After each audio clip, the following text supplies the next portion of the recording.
ফেরাউনের জাদুকরেরা যা করেছিল, ফেরাউন ছিল এক জালেম সরকার, ফেরাউন ছিল এক জালেম বাদশাহ। ফেরাউন মিশরের, সে আল্লাহর নবী মুসা আলাইহিসসালামের বিরুদ্ধে দাঁড়িয়েছিল। আল্লাহর নবী মুসা আলাইহিসসালামের বিরুদ্ধে দাঁড়িয়েছিল ফেরাউন নামক জালেম বাদশাহ, দাঁড়িয়েছিল মুসা নামক আল্লাহর পয়গম্বরের বিরুদ্ধে। মুসা আলাইহিস সালাম নিজে আল্লাহর নবী হওয়ার প্রমাণ দেখালেন, আমি আল্লাহর নবী, আমি তাওহীদ এবং রিসালাত নিয়ে এসেছি, তোমাদেরকে আমার কথা মানতে হবে, এটা আমার নয়। এটা কার কথা?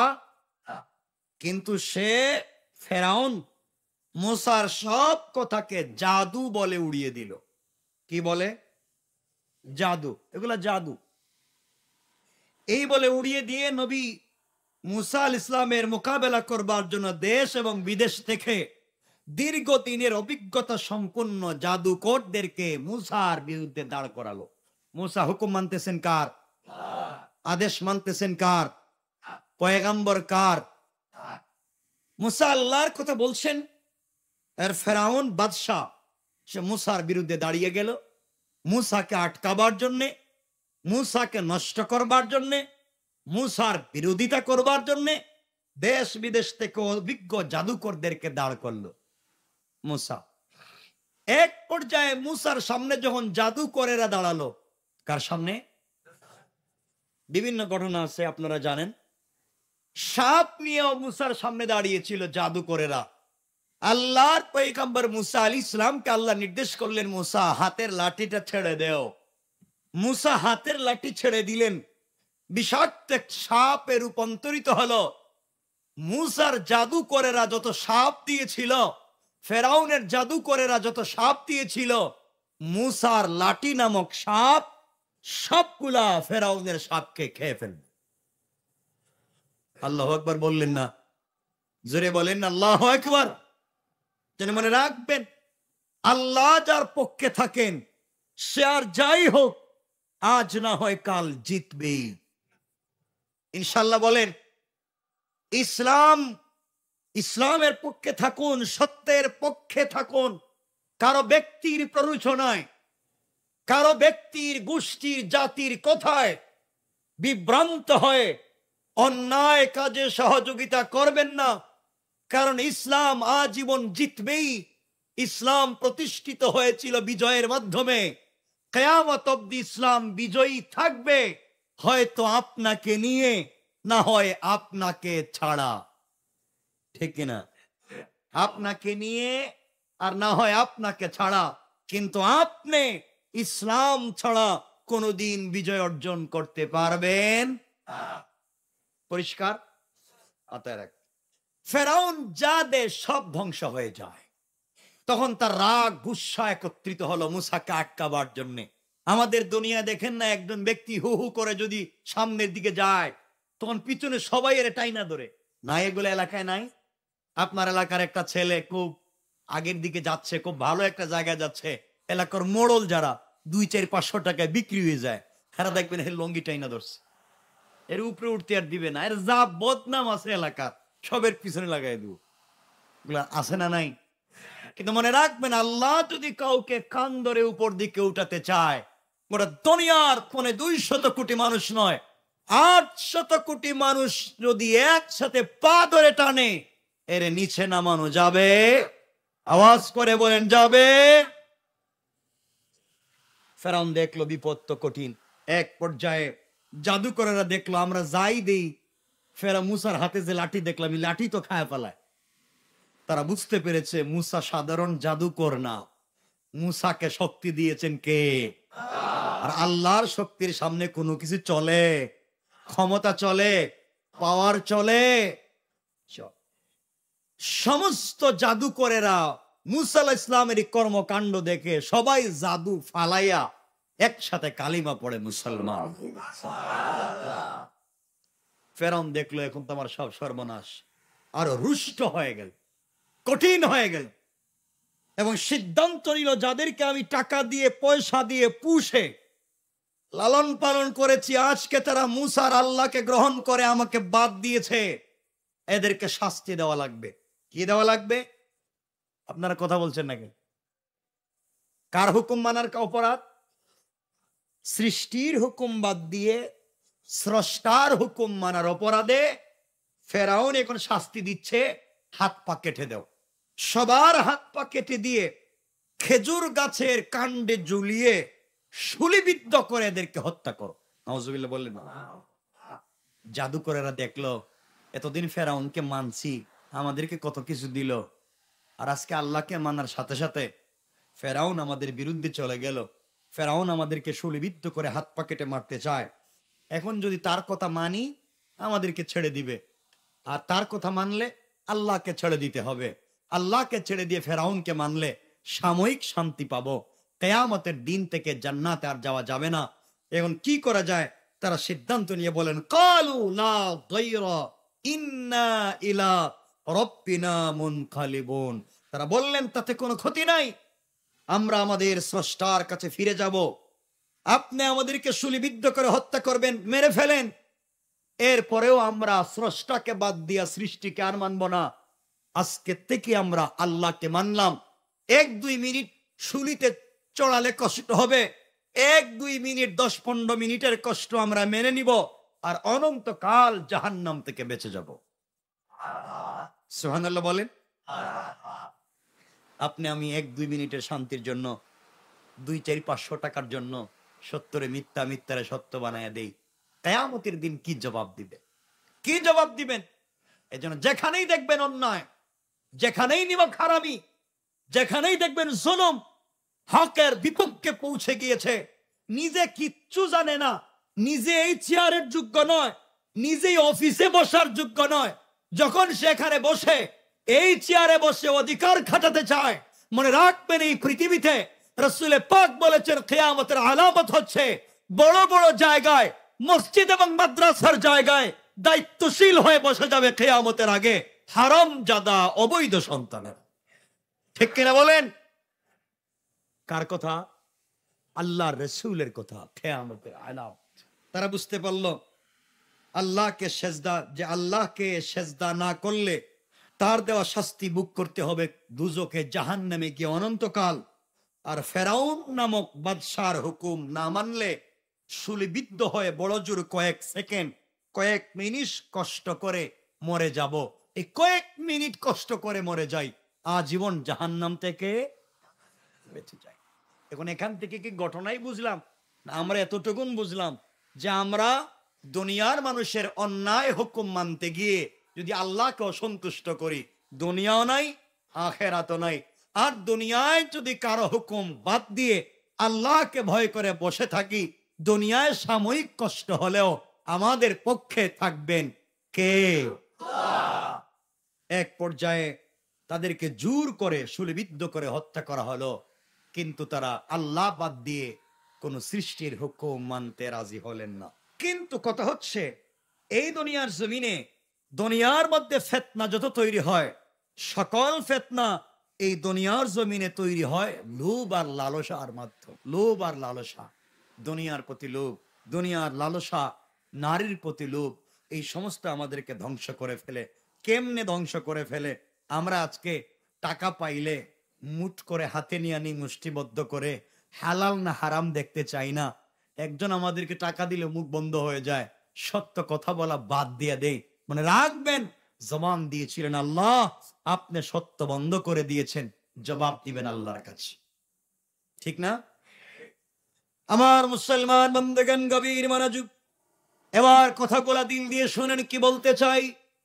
আল্লাহর পয়গম্বর মুসা আলা নবিয়্যিনা আলাইহিস সালাতু ওয়াস সালামের জামানায় আল্লাহ রাব্বুল ইজ্জত ওয়াল জালাল মুসাকে জানাইয়া দিলেন, মুসা এই জব্বারি গালিবার আমালিকা গোত্রের বিরুদ্ধে করা লাগবে, আমার জমিনে আমার তাওহীদকে প্রতিষ্ঠা করা লাগবে, আমার জমিনে রিসালাত প্রতিষ্ঠা করা লাগবে। এই জমিন আমার, এই জমিন আমার, এই সৃষ্টি আমার, জমিনের মধ্যে শুধুমাত্র কেবলমাত্র হুকুম চলবে আমি আল্লাহর, একমাত্র কথা চলবে আমি আল্লাহর, প্রশাসক হবে একমাত্র আমি আল্লাহ। দুনিয়ার জমিনে আমি আল্লাহ থাকতে কারো হুকুম চলবে না। এই কথা যখন আল্লাহ তাআলা মূসাকে জানায়া দিলেন, দুনিয়ার জমিনে মূসা আলাইহিস সালাম কথাগুলো বলতে লাগলেন। মুসলিম শরীফের হাদিস সংক্ষেপ করে আপনাদেরকে বলি, দুনিয়ার আনন্দ, সবুজ শ্যামল চিত্তাকর্ষক একটি স্থান হচ্ছে দুনিয়া। সেই দুনিয়াতে আল্লাহ তাআলা তোমাদেরকে তার খলিফা বানিয়েছেন। এখন তিনি দেখবেন তোমরা কিরূপ আমল করো। সুতরাং দুনিয়ার জমিনে দুনিয়া থেকে সতর্ক হও। নবীজি সাল্লাল্লাহু আলাইহি সাল্লাম বললেন, ফাত্তাকুদ দুনিয়া, দুনিয়া থেকে সতর্ক হও, ওয়াত্তাকুন নিসা, এবং নারীদের থেকে আরো বেশি সতর্ক হও। কারণ পৃথিবীতে যত ধ্বংস, পৃথিবীতে যত ধ্বংস, পৃথিবীতে যত আযাব এসেছে, এর অধিকাংশ এসেছে, শুরুটা করেছে নারীদের মাধ্যমে। এজন্য আমার বানানো কথা না, রাসূল বলছেন ফাত্তাকুদ দুনিয়া, তোমরা দুনিয়া থেকে সতর্ক হও, ওয়াত্তাকুন নিসা, এবং নারীদের থেকে আরো অধিক সতর্ক হও। ফাইন্না আউওয়ালা ফিতনাতিন ফি বনি ইসরাঈলা কানাত ফিন নিসা। নবীজি সাল্লাল্লাহু আলাইহি ওয়াসাল্লাম বললেন, কারণ দুনিয়ার জমিনে বনি ইসরাইল জাতি প্রথমে ধ্বংস হয়েছিল একমাত্র কেবলমাত্র নারীর কারণে। কার কারণে? আমার কথা কি বোঝা যাচ্ছে? আমি ভুল বলতেছি? আমার কথা শোনা যায়? বনি ইসরাইল ধ্বংস হয়েছিল প্রথমে কার কারণে? আবার বলেন না, সুখের সংসার, আপনার ভাই ভাইয়ের সুখের সংসার ভেঙ্গে খান খান হয়ে যায় কার কারণে? মিথ্যা কথা বলবেন না, কার কারণে? ভাই বোনের কি চমৎকার সম্পর্ক সম্প্রীতি, এবং ভাই বোনের বাড়ি যায় না, বোন ও ভাইয়ের বাড়িতে আসে না, কার কারণে? এটা তো ঠিক। আমরা খুব বেশি যাচ্ছি না, যেহেতু আজকে বেশি বলবো না এগুলো। আজ এগুলো চলছে। ভাই ছোট ছোট ভাই বোনদেরকে কুলে করে খাকে করে নিজে খেয়ে না খেয়ে বড় করেছে, মানুষ করেছে। আজ বিয়ে করে বউ নিয়ে বড় ভাইকে দেখতে পারে না। আসেন এগুলো?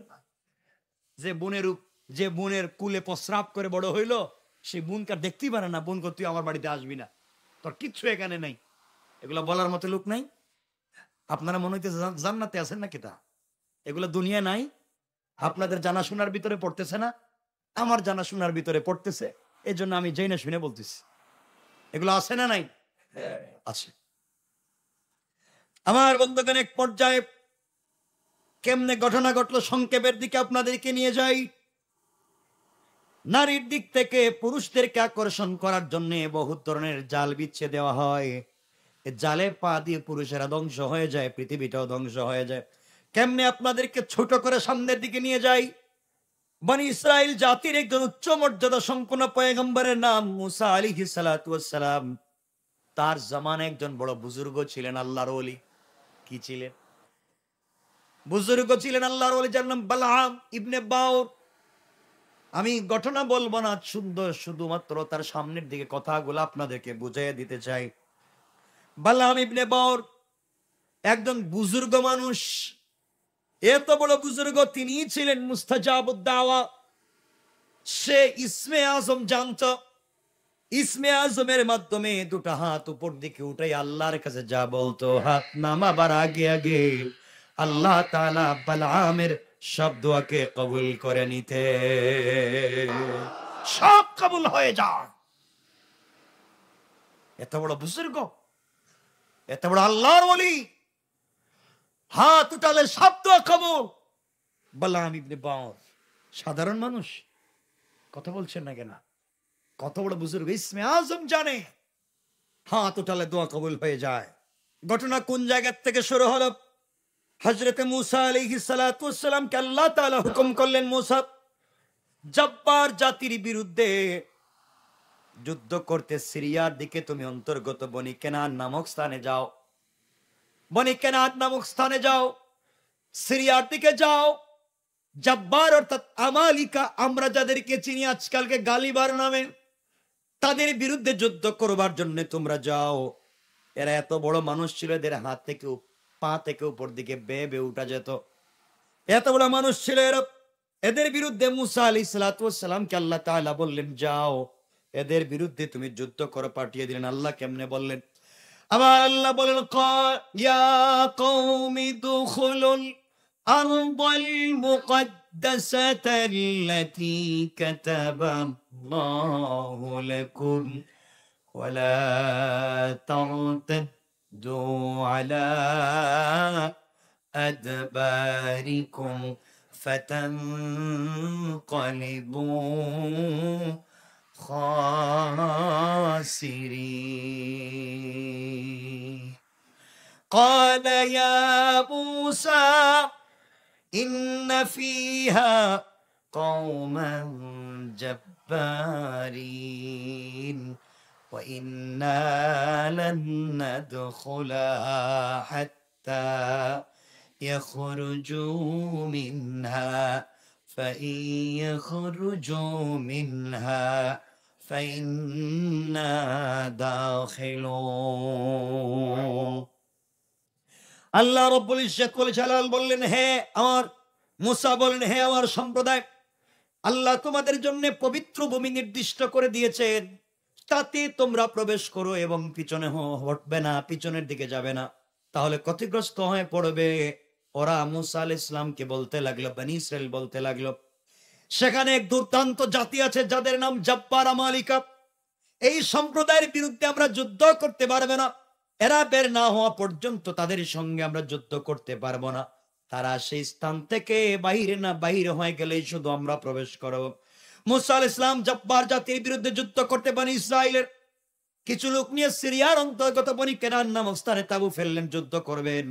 সেখানে বালাম ইবনে বাউরের লোকেরা তার কাছে গিয়ে বলল, মুসা তার অনুসারী এবং বনি ইসরাইলদের বিরাট বাহিনী নিয়ে আমাদেরকে হত্যা করবার জন্য এসেছে, আমাদেরকে এখান থেকে বের করে দিতে চায়, তুমি তাদের বিরুদ্ধে একটা বদদুয়া করো। বালাম ইবনে বাউর, আপনি মুস্তাজাবুদ দাওয়া, আপনি তো ইসমে আজম জানেন, মুসার বিরুদ্ধে বদদুয়া করেন, বনি ইসরাইলের বিরুদ্ধে বদদুয়া করেন যেন তারা ধ্বংস হয়ে যায়। বালাম জবাব দিলেন, আল্লাহর নবীর বিরুদ্ধে কি বদদুয়া করা যায়? মুসা তো আল্লাহর পয়গম্বর, আমি কেমনে মুসার বিরুদ্ধে বদদুয়া করব? মুসার বিরুদ্ধে বদদুয়া করলে কাজ হবে না, আমার দুনিয়া আখিরাত বরবাদ হয়ে যাবে, আমার কাছে এরকম কথা বলবা না, এটা অনেক অসম্ভব কাজ, আমি করতে পারবো না। জব্বার কওমের লোকেরা কাকুতি মিনতি করতে লাগলো, তাকে খুশামদি করতে লাগলো। তখন বালাম বলল, ঠিক আছে, আমি ইস্তেখারা করে দেখি আল্লাহ তাআলার তরফ থেকে কোনো হুকুম আসে কিনা, তারপর আমি ফয়সালা করবো। সে ইস্তেখারা করলো, ফলে বুঝতে পারলো আল্লাহ নবীর বিরুদ্ধে বদদুয়া করা মানে নিজের ধ্বংস ডেকে আনা, নিজের জীবন ধ্বংস করা, নিজের অস্তিত্ব মেনে নেওয়া। সুতরাং তার কওমকে বলে দিল, শোনো, নবীর বিরুদ্ধে বদদুয়া করা যাবে না। কিন্তু তার কওমের লোকেরা কোনোভাবেই বিরত হলো না, তারা বুঝতে পারলো বনি মুসার বিরুদ্ধে যুদ্ধ করে জয়লাভ করা যাবে না। একমাত্র মুসার মতো একজন বুজুর্গ, তিনি শুধু নবী না, মুসা নবী, বালাম নবী না, মুস্তাজাবুদ দাওয়া, হাত উঠালে কবুল হয়ে যায়। তিনি যদি মুসার বিরুদ্ধে বদদুয়া করেন কাজ হবে। বালামকে তাদের বসে আনার জন্য ফোন দিয়ে আটতে লাগলো। অবশেষে তারা অনেক হাতিয়া তোহফা উপঢৌকন নিয়ে বালামের কাছে গিয়ে পৌঁছে অনুরোধ করতে লাগলো, কাঁদতে লাগলো। ফলে বালাম দয়ায় অনুভূত হলো, বালামের দয়া হলো, দোয়া করতে লাগলেন। অতঃপর সে গাদার পিঠে সওয়ার হয়ে জিস্তান পাহাড়ের দিকে রওনা হলো, তার কাছে মুসা আলাইহিস সালামের সেনাবাহিনী তাবু। কিন্তু রাস্তায় তার গাদাটি বারবার বসে যায়, পয়গম্বর মুসার সামনে যেতে চায় না। সে বারবার তাকে মেরে পিঠে আঘাত করে এক পর্যায়ে নিয়ে গেল। যেভাবে যখন সে ক্লান্ত নিরাশ হয়ে গেল, তখন আল্লাহ তাআলার কুদরতের কারিশমা দেখা গেল। এক পর্যায়ে সে দেখলো গাদার মুখের জবান খুলে গিয়েছে, গাদা কথা বলতে শুরু করেছে, আর ডাক দিয়ে বলতে লাগলো, মূর্খ কোথাকার, আল্লাহ তোমাকে মুস্তাজাবুদ দাওয়া বানিয়েছে, আল্লাহ তোমাকে তো শক্তি সামর্থ্য দিয়েছে, হাত উঠালে তোমার দোয়া কবুল হয়ে যায়, তুমি ইসমে আজম জানতে পেরেছো, এত কিছু জানবার পরে তুমি কেমনে মুসার বিরুদ্ধে বদদুয়া করতে যাও? তুই কি জানিস না কোথায় চলে যায়? তুমি যদি এই মুহূর্তে আর আমাকে সামনের দিকে নিয়ে যাও, ফেরেশতারা আমাকে পিছনের দিকে টেনে ধরেছে, তুমি সামনে যাইও না, তুমি ধ্বংস হয়ে যাবে। গাদার মুখের কথা শুনতে পেরে বালাম তো আশ্চর্য হয়ে গেল। গাদা কথা বলতেছে, এর অর্থ হলো সামনে মহাবিপদ, সামনের দিকে যাওয়া যাবে না। সেখানে গাদাকে সেখানেই ফেলে রেখে পায়ে হাঁটতে হাঁটতে পাহাড়ের চূড়ায় গিয়ে উঠে গেল, গাদা কেন নিল না? বালাম অন্ধ হয়ে গিয়েছে টাকার মোহে, টাকা পেয়েছে, কোটি কোটি টাকা তাকে মানুষ দিয়েছে। টাকার কারণে মুসার বিরুদ্ধে দোয়া করবার জন্য সে যখন উপরের দিকে উঠতে লাগলো, গাদার কথা পর্যন্ত শুনলো না। সেখানে বনি ইসরাইল এবং মুসার বিরুদ্ধে দোয়া করতে যাবে, এমন সময় আল্লাহ পাক তার কুদরতের একটা অবস্থা দেখায় দিলেন। বালাম যতবারই মুসার নাম নিয়ে দোয়া করতে যায়, তার মুখ থেকে অনিচ্ছা সত্ত্বে নিজ কওমের নাম এসে যায়। সে যখন দোয়া করে, সে যখন বলতে থাকে আল্লাহ তাআলা মুসার কওমকে ধ্বংস করে দাও, তার মুখ থেকে অটোমেটিক বের হয়ে যায় আল্লাহ তাআলা তুমি আমার জাতিকে ধ্বংস করে দাও। উল্টা হয়ে যা, যতবারই মুসার কওমের বিরুদ্ধে দোয়া করে ততবারই নিজের কওমের কথা চলে আসে, মুসার নাম ভুলে যায়। এটা করেছেন কে? কথা বলেন কে? আল্লাহ। আল্লাহ বুঝাতে চাইলেন মুসার বিরুদ্ধে বদদোয়া করা যাবে না। এখন চিন্তা করতেছি এত টাকা পয়সা পাইছি, আবার মুসার বিরুদ্ধে যদি দোয়া না করি তাহলে টাকা পয়সার কি হবে? ওরা তো এলাকায় গেলে আমার মারবো, পিটাইবো। সে তো দোয়া বারবার করতে, যতবারই নাম নেয় ততবারই নিজের উপরে আসে, যতবারই মুসার কথা বলে ততবারই নিজের উপরে আসে, নিজের জাতির কথা বলে নিজের উপরে চলে আসে। এক পর্যায়ে সে অপারগ হয়ে গিয়েছে। বালাম সতর্ক হচ্ছে না, এক পর্যায়ে তার সমস্ত ক্ষমতা প্রয়োগ করে মুসা আলাইহিস সালামের নাম নিতে গেল। ঠিক তখনই তার বিপদ ঘটলো, জিহ্বা বের হয়ে বুক পর্যন্ত ঝুলে গেল। নাউজুবিল্লাহ বললেন না? জিহ্বা বের হয়ে বুক পর্যন্ত ঝুলে গেল। এর একমাত্র কারণ মুসার বিরুদ্ধে বদদোয়া করতে যাচ্ছে, যে আল্লাহর হুকুম মানে বদদোয়া করতেছে, বিনিময় কি? কথা বলেন না কেন? আজকালকে যারা টাকার মোহে পড়ে, দুনিয়ার সম্পত্তির লোভ লালসায় পড়ে, একমাত্র আল্লাহর অস্তিত্ব কোরআন সুন্নাহর বিরুদ্ধাচরণ করে, টাকায় পাগল হয়ে কোরআন সুন্নাহর বিরুদ্ধে অবস্থান করছে, তাদের অবস্থা বালামের মতো হয়ে যাবে। ঠিক কেন বলেন? হবে। ক্ষমতা, টাকা, চেয়ার, এগুলার কারণে যারা আল্লাহর অস্তিত্ব, আল্লাহর হুকুমের বিরুদ্ধাচরণ করছে, যাকে যতটুকু সম্মান দেওয়ার কথা তাকে দিচ্ছে না, জবাব দিবেন কে? আমরা ওখান থেকে আগামী সপ্তাহে